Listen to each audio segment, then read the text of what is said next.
What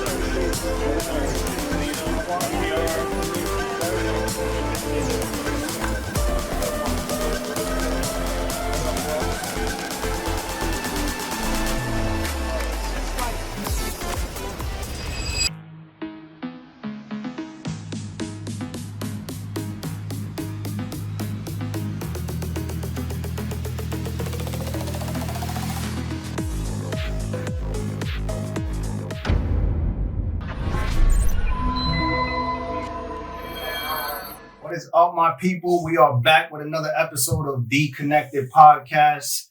I know I say this every episode, but I promise you, like, this one is incredibly special to me. Super dope moment for many reasons, and we'll get into that. But we're sitting today. We have the blessing, we have the privilege of sitting here today with my brother AJ McQueen.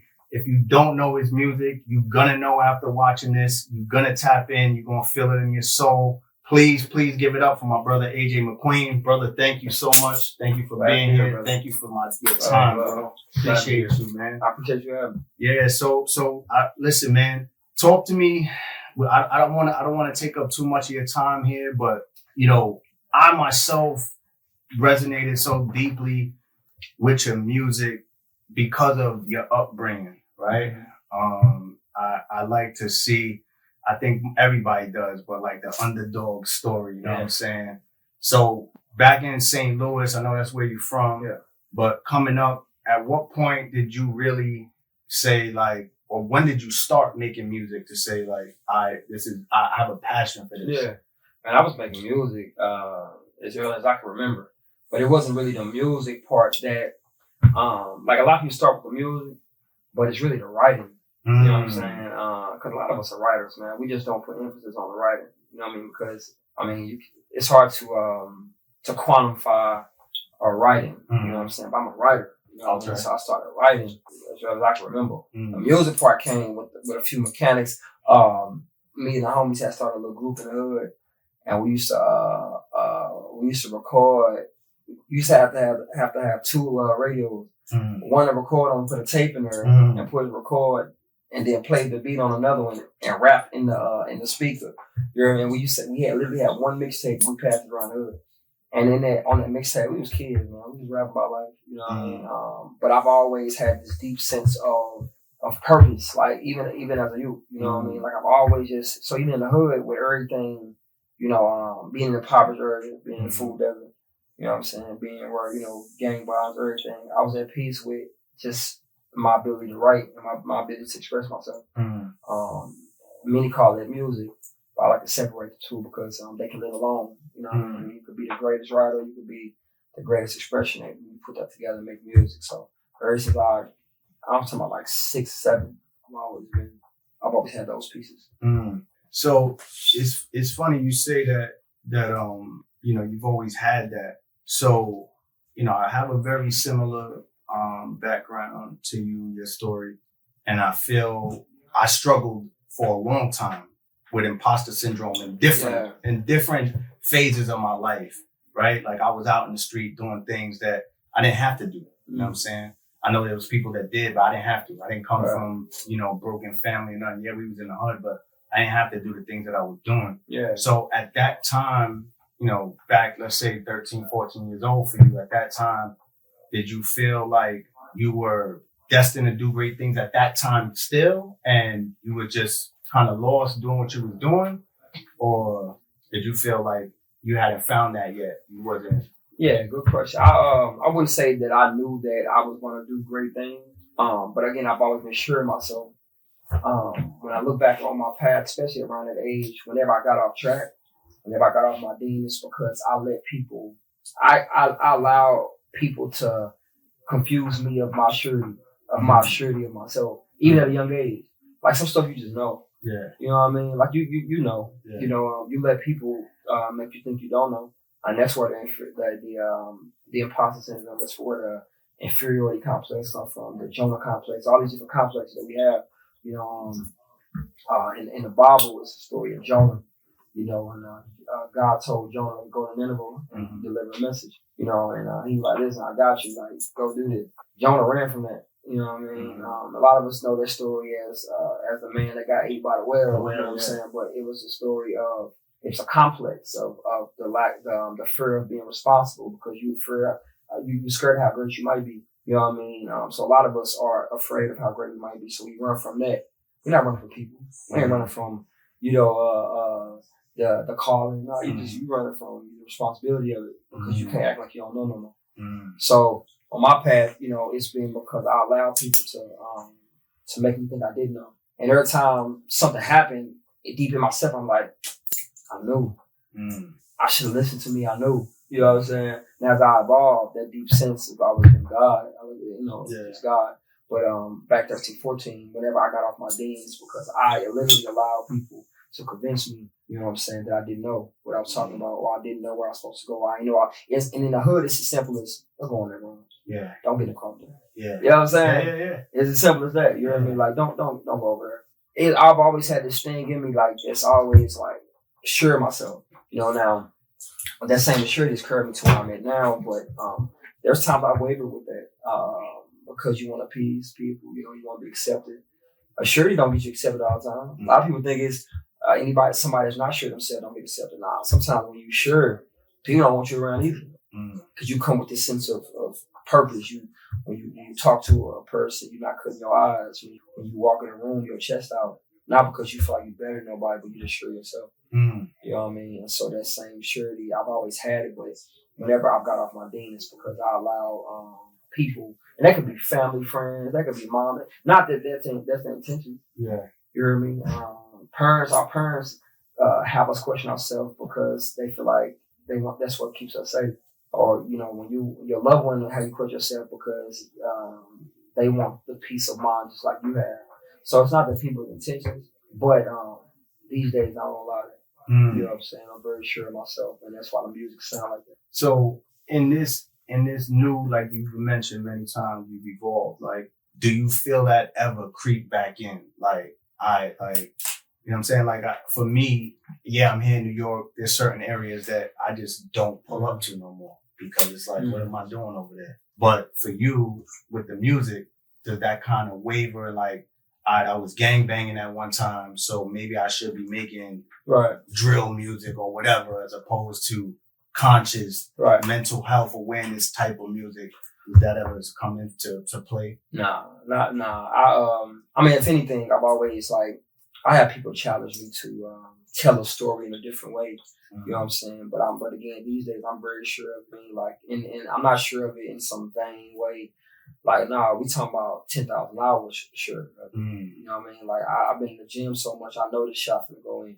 I know what I do. I know when I do this and I do that, it does this. The only thing that can stop that is if something on the outside. But I can't, nothing can stop me, you know what I'm saying, but me. So the music, I'm sure of it. And I know that when I put out a song, I know what it's going to do. I know when I show up online, and I express myself, I know what it's gonna do, and it's gonna reach who's supposed to reach. You know what I mean? I don't really care about the numbers that much. I don't care about the sensationalism, and if I do care about the numbers, it's because numbers represent the message growing. So that's when I celebrate the numbers. I'm celebrating the message, reaching X amount of people. But no, I'm sure, man. And I challenge and I encourage artists to get back sure of it. You know what I mean? Of who they are.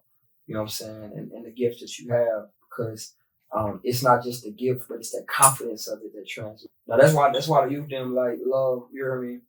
All these other artists, you know what I mean? I don't really like the music. It's the confidence though. You know what I'm saying? It's the not giving a fuck. Yeah. You know what I mean? Now we translate that same not giving a fuck into purpose and life and God and health and wellness and mental health. You know what I mean? Then they're gonna gravitate to that too. Yeah.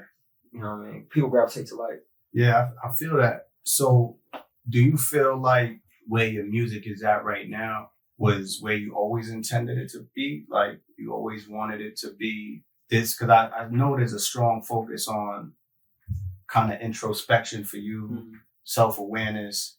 Was that always the intent to go into that direction? Or was it just I'm just speaking my mind and it's coming out on these tracks? No, because I mean, I went in other directions before, you know what I'm saying, with the music. At one point I was trying to create songs that people would like. And I feel like as artists, we get there, where we just man, listen. But when I got more vulnerable, when I got more authentic with my message, when I started telling my story, that's when the floodgates open for me. You know what I mean? And people start to resonate with the message. When I slowed down, you know what I mean? Because some of my music, I used to even change my pitch in the music to try to fit a certain, you hear me, cadence and all that. I did all of it. You hear me? But I just had to look at who I am naturally and what I am naturally. You know what I mean? I've had locks since I was 19. Okay. A tattoo on my face since, a young age. I'm really from the streets. I'm really from where a lot of these rappers, try to portray. I've really been shot. I really lost homies. So I don't have to try to, you hear me, do any of those things. You know what I mean? Just let the message be what it is organically. And once I did that, you know what I mean, everything started to make sense for me. And now I say this with all confidence in the Most High, I can't miss. You know what I'm saying? And I mean, just the message, because I'm sure the message, even if I'm not sure of myself some days, the message is infallible. And it's not just I and I, you know what I mean? And God, so that's how I show up. And I have my days, though. I ain't gonna say I don't have days where I'm sitting like it, but I'll always come back to the sureness of myself. Yeah. So I've been listening heavily, and something that I caught on the latest album, you were talking about, it's the song where you talking about when you got shot. 11. Yeah, and you was shouting out Miss Johnson. Was Miss Johnson that pivotal moment for you? Like when her taking you in with that, what gave you the foresight for where you was headed? Yes, yeah. I mean, a community, you know what I'm saying? We all need it. And Miss Johnson played man. She, it sounds crazy. Whenever I tell her story, it's crazy, but she literally prophesied to me. She told me I was gonna get shot before I got shot. You know what I mean? She told me. And she didn't write me off. She took me in, you know what I mean? And a lot of us have that in our life, whether we know it or not. You know what I'm saying? Sometimes those messages come in different forms. I look at it as just a black woman, you know what I'm saying? A lot of us have had a woman in our life pray for us, whether it be our mama, our aunt, our grandmother, you know what I'm saying, somebody. But I believe the woman has this keen sense of intuition, you know what I mean, that God speaks through. And when I couldn't hear it for myself, I was able to hear it. You know what I mean? And that's what helped me get to where I'm at. So she definitely had this, she was that for me. Okay. I mean, that beacon of life. Dope. So, my brother, the album, what was the inspiration behind the album? Where were you at? What was the thought process of, because I heard you speak on it, but I want you to speak on it, even the name of, because I thought that was dope. Yeah. Right? So what was the thought behind that? Yeah, Sorry Mom's Distracted. Like I say, in St. Louis, we say Ma a lot. You know what I mean? And sometimes it's the mother, but also just relationships, mom. So it's a reflective apology. It's an apology. For my distraction. As a child, and as a man, you know what I mean? And the album is like a tapestry of my childhood and my adulthood and my manhood all together. You know what I mean? That's why you heard the therapy sessions in there, but you also heard songs like Inner Child, you heard songs like Same, Love Jones, all these reflective moments. But yeah, and I went through some stuff that really caused that awakening, you know what I'm saying, for me. But it was always there. I always knew that was the route that I wanted to go, but I definitely had this light bulb moment, and this lightning moment of authenticity hit me. You know what I'm saying? And that's what came out. That whole album came out after that moment. And the track with you and Londrell, which I spoke to you off camera about, and again I want to tell you on camera, it was so pivotal for me, and I think that artists need to know that and hear that, because like you mentioned before, the numbers don't mean much to everybody, but when you can hear that your music, that's what means, yeah. I spent a couple hours knocking that and doing my own self-reflection and my own healing with that song. It was dope. It's a part of my routine right now in the morning to listen to that.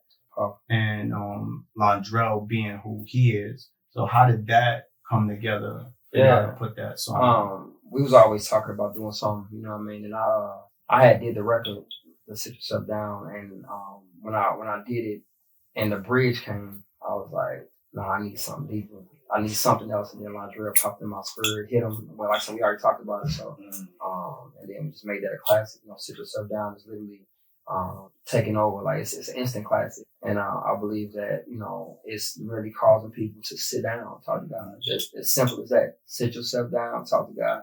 And a lot of us as men, we need that message. Because we go. We do. We forget we're human beings sometimes. You know what I mean? Like we forget that we don't have to put this on autopilot. Sit down. You know what I mean? And in that song, I start off with myself. I always use myself as, you know, as, I don't talk about people, talk about me first, and then in hopes that people see themselves in me. You know what I'm saying? And can relate to it. So that's it. Yourself, man. Dope. So what do we have? Can we expect on the way? What's on in the works? We got some more music. You know, we about to drop the Sorry Mom's Distracted Deluxe. Dope, you know what I mean? Dope. So we got some great features on there, and we just continue to tell a story. In hopes that helps everybody else tell their own story. You know what I mean? So that's on the way. More shows, another tour on the way. Documentary on the way. You know weekend. Oh yeah, God Body Weekend next year, February 3rd annual. You gotta come through. That 100%. That weekend is so transformative. So we the team getting ready to put all that into action now. So that's so dope, man. Well, brother, I thank you for your time. Thank you, brother. I thank you for existing, brother. I thank you for your soul.